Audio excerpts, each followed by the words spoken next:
Hey, Sherry. Hi, Mark. Well, this week, our service is at 6:30 p.m. It is.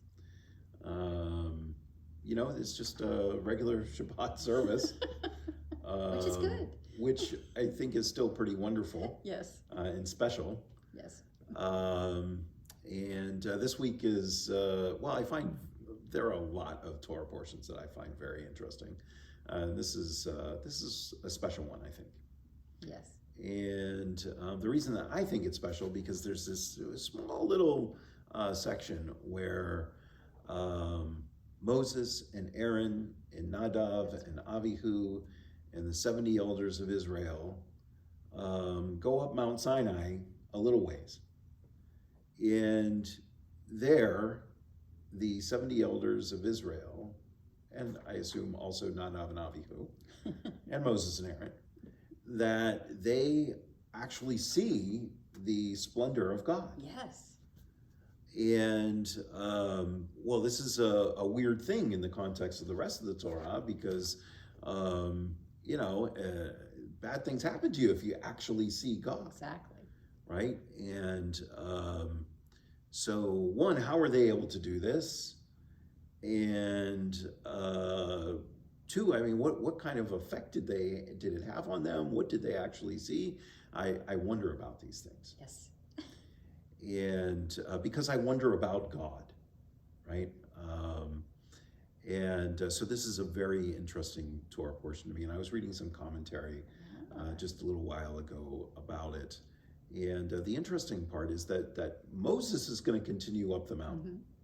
Mm-hmm. And Moses is going to spend 40 days up there, not eating or drinking. Right? That's right. And yes.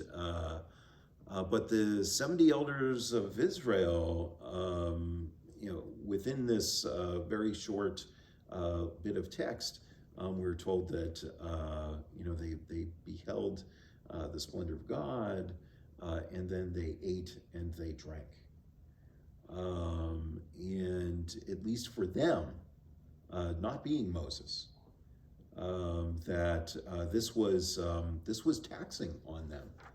And so, although Moses, who's our greatest prophet, was able to keep going in this engagement with God,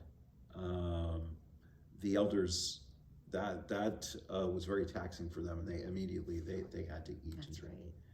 Right. That's the commentary from Rashba. Oh. And but nonetheless, it's very interesting to me that they did behold God, and the text says to us that by God's choice, God did not raise his hand to them. Yep, that's right. So their being there was a very important part, I think, of Moses being able to go up the mountain. And that these 70 elders of Israel, they have a very important part in the story, because just a few parashah before we read a text that the Israelites received the Ten Commandments in a very severe way, right? They were so scared by the thundering communication from God that they told Moses, you deal with God from here on out. We're going to stay right here. You tell us what God says. But here there are a few of them courageous enough to go with Moses, escort Moses partway up the mountain. So although they had just said just a little while ago, no, not for us, you go do that, Moses, they're there to support Moses in this sacred endeavor of communing with God. So even when we are afraid for our lives, that we need to be courageous enough to forge ahead. Yeah. And trust that God is not going to reach out and smack us down, so to speak. Yes. but being courageous in the sacred things that we have to do. That's the point. Yeah. And they were. So this is the portion that we're going to be reading. Yeah. On tomorrow night. Mm-hmm. We're recording this on Thursday. Tomorrow night, and we hope people will join us. Oh, I hope so. We're on.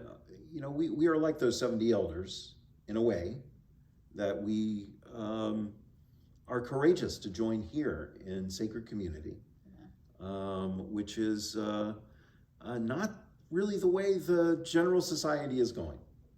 But we understand the importance of engaging in this spiritual endeavor. Yeah. And we should continue to be courageous to do so. I agree. So I'll be looking forward to joining together with our friends on Friday night and being courageous in our spirituality. Yes. Yeah. So, but there's even more going on, isn't there? Oh, here. Yeah, Just here, in the Torah. right here. I feel like I need to go study that portion some more too, Yeah, and read some yeah. more commentaries. So Yeah, it's really interesting. yeah. But we have, not this week, but next week, we've got another Shabbat dinner coming up, which is a message to everybody out there, RSVP for dinner. I'm not sure what is on the menu, but it will be delicious I don't know yet because Donna does such a great either. job Oh, they have for done- us. Yes, she has. So lovingly, she prepares these meals for us. So the dinners are very special. So we hope that you'll RSVP. If you haven't come to a dinner yet this year, please consider it because we have a lot of fun and just a good time being with each other on Shabbat around our Sabbath table, blessing the wine and challah together and blessing each other, Yes. blessing our children. Yeah. Celebrating our birthdays and anniversaries, and it's really a good time. So please RSVP for dinner. You need to RSVP. The earlier the better. That really helps us plan, but no later than Monday for sure. Yeah. Okay. Then also want to remind people that the nomination period Yes. is open for the Howard Ilson Award, which goes to a member of our community that has given a lot of themselves over many years, Absolutely. right? And there are many people like that. And I'm sure if you're listening to this, you can think of somebody that you know that has contributed solidly to the Temple Emanu-El community. Nominate them. And the committee will go through those nominations. And They do. even if that person isn't chosen this year, there probably will be in a future year, right? Because just like those 70 elders of Israel, the people who commit themselves, it's not about an award. No. That's just some recognition. Exactly. It's about bringing meaning to their lives and helping to support our sacred community. Yeah. It's also getting pretty close to Purim. It is. Yeah, and we're going to have a wonderful community Purim celebration right here at Temple Emanu-El, 7 o'clock on Erev Purim.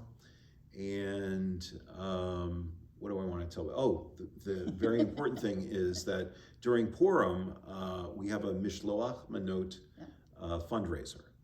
And it is a mitzvah during Purim, around Purim, to give gifts to friends. This is our gift-giving holiday, right? Hanukkah, traditionally not a gift-giving holiday. This is our gift-giving holiday with the small gifts, usually food, Mishloach Manot.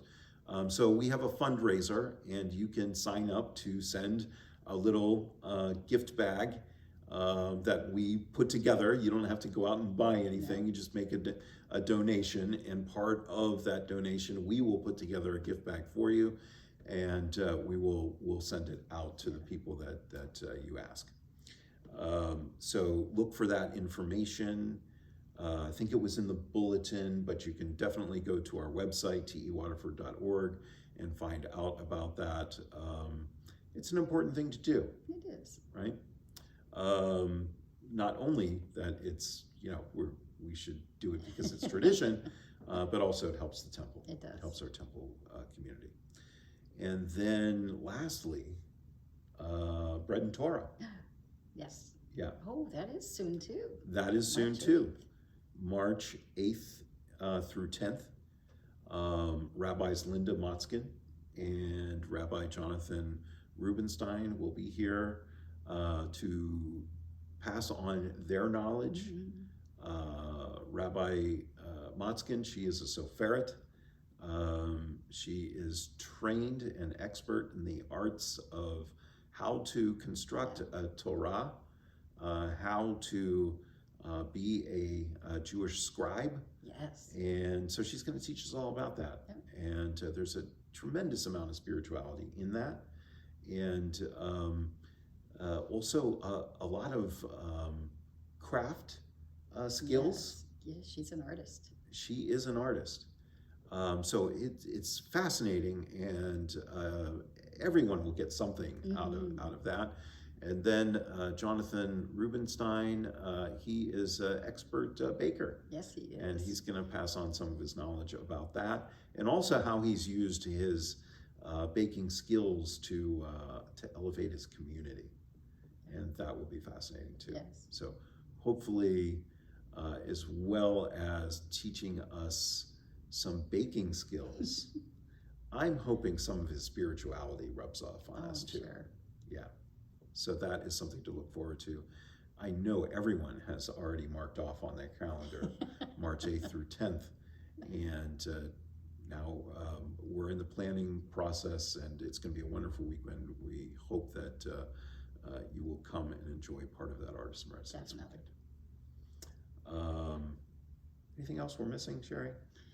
February, March. I think we've covered it. Yeah, there is a lot going on here at Temple Emanu-El, and even more than what I just prattled on about. But if you want more information about the other things, visit our website, tewaterford.org, or look at the bulletin that you had in your mailbox just a week or so ago, and or stop in and see us. Absolutely. We always like visitors. It brightens our day when we see you. It does. So, for now, Shabbat Shalom. Shabbat Shalom. See you tomorrow. See you tomorrow night, 6:30 p.m.